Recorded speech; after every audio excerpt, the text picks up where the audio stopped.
So, as we know, South Carolina lost to UCLA this past Sunday.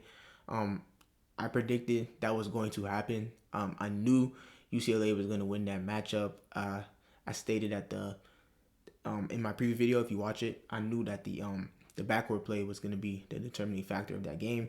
UCLA backcourt, all of their players are playing well, and they're playing with the best center in women's college basketball right now, which is Lauren Betts. UCLA they're just coming in more hungry this season. So I just knew UCLA was going to win that game, but it's still just one basketball game. South Carolina Gamecocks, they are still truly the queens of women's college basketball right now. They won 43 games before that loss, man. So you cannot count them out. They just won the championship this past season. They are still contenders, and they have a high chance of winning the championship again and going back to back. But I do feel like they should do adjustments to their roster this season. So I feel like South Carolina this season right now, they're kind of struggling scoring the ball more than they did last year. So I really feel like they should start Tessa Johnson this season, and they should start Ashlyn Watkins. They should definitely put those two in the starting lineup. Tessa, when she plays, she just plays extremely well, especially when it's like big key matchup games. Tessa always shows up for them. Look at the UCLA game. She scored 14 points while shooting 55% from the field. She was balling out that game. Tessa, she opens everything up for South Carolina's offense, giving them more spacing. Because when you look at that UCLA game, UCLA was clogging the paint up, and they was clogging the lane up. They made South Carolina shoot more shots on the perimeter, and I think teams are going to try to copy that strategy when they play against South Carolina. Force them to take more jumpers and limit their transition fast break points, and that's how South Carolina truly excels offensively in the fast break. And again, Tessa just opens that offense up for them and gives them more, shooting and more spacing. So definitely feel like Tessa should be in the starting lineup, and she plays good on ball defense as well, man. She plays with great energy. When she goes in there, she's extremely active. She has a high motor, so she should definitely start for them, man. I really feel like, I know she's a sophomore, but she's ready, man. She's definitely has taken that next leap, and she's a better player for sure. And Ashlyn Watkins, they should definitely start Ashlyn Watkins. She is a great defender. She's the best defensive big for South Carolina. She's super athletic. She's faster than most bigs in the country. So having her start, at that five position, she'll have the foot speed advantage on most centers. She's quicker. She's super athletic. She has a high vertical leap.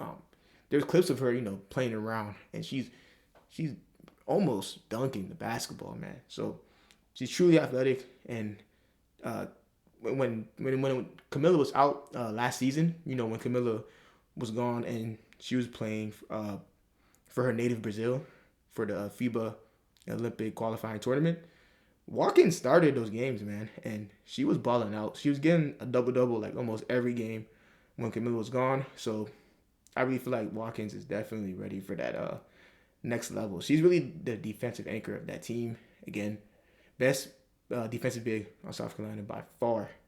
And she's a solid rebounder, of course. She impacts the game on both ends of the court.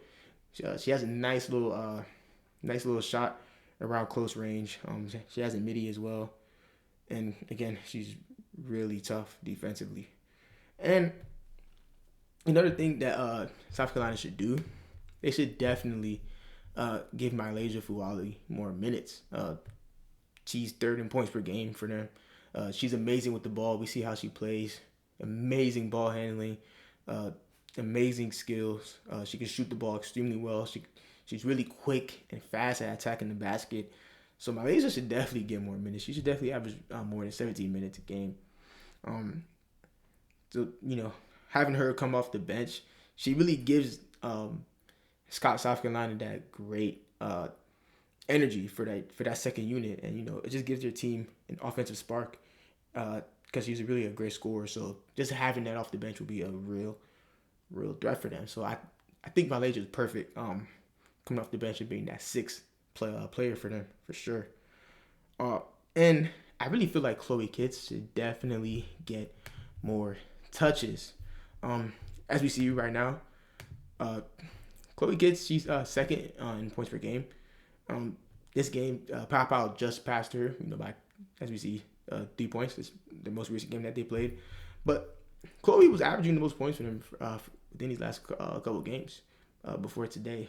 She's right now, of course, she's second, and she's shooting 48% from the field, 11 points and 9 rebounders. Khloe Kitts, do not let that slim frame that she has fool you. She's tough down low, man.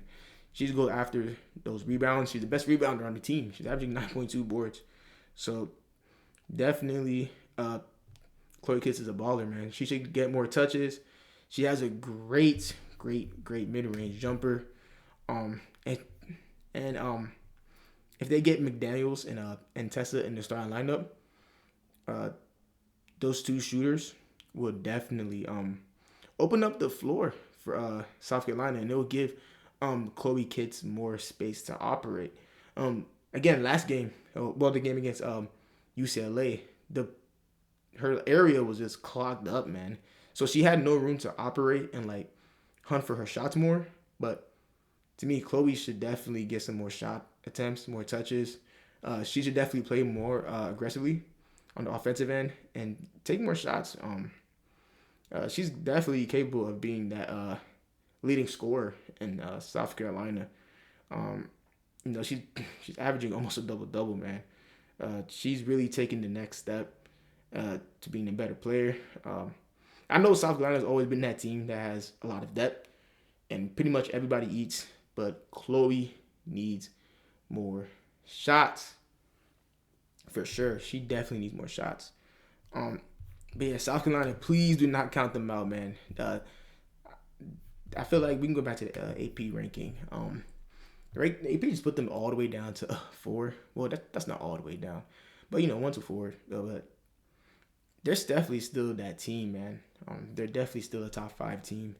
To me, if I had it, I think a starting lineup that Dawn Staley should do, even that she should test out, even if it's just for let's say 5 to 10 games. She should definitely put McDaniel at the 1. Put Tahina at the 2 guard. Tahina's more of a 2 guard than a 1. Tahina's more of a off ball, shooter. So put Tahina at the 2. Tessa at the 3. Put Breezy at the 4. And I'll put Watkins at the 5. They should definitely go with that small ball lineup. It's definitely a faster lineup for sure. They're definitely playing small ball. Watkins should definitely start over Fagan, man, to me. Nothing against Fagan, but again, Watkins she showed up last year for South Carolina when Camilla missed those games, and she was getting a double almost every game when Camilla was gone. But yeah, that's just my opinion on what I think they should do. Yeah, that's just my opinion. Again, South Carolina still contenders. Do not be surprised if they have a crazy record again this season. Of course, we know they just lost 1 game. They won their most recent game against Iowa State. It was a complete blowout. Yeah, they're still contenders. And again, this team has so much depth. The freshman Joyce Edwards is balling out for sure. I think later on this season they should even test her out in the starting lineup and see how she does. But yeah, that's just my opinion on some changes I think South Carolina should do this season. Even if it's, like I said, if it's just for 5 to 10 games, they should use that starting lineup and play small ball. All right. So you guys tell me in the comments what you think about my opinions. Do you agree with my starting 5? And do you think they should test that out? Do you like the starting five that Dawn Staley has right now? Because I seen there's an interview Dawn Staley did recently with the press, and she heard the chatter about her making adjustments, and she pretty much sounded like she is good. Well, she believes South Carolina is good where they're at in terms of their starting lineup and rotations. But again, that's just my opinion. You guys tell me what you think in the comments. Do you agree with it? Do you still think South Carolina is that dominant school? I do. I'm not counting them out for sure. They're definitely still contenders, and they have a strong chance of going back to back. All right. Well, thanks for tuning in. Until next video.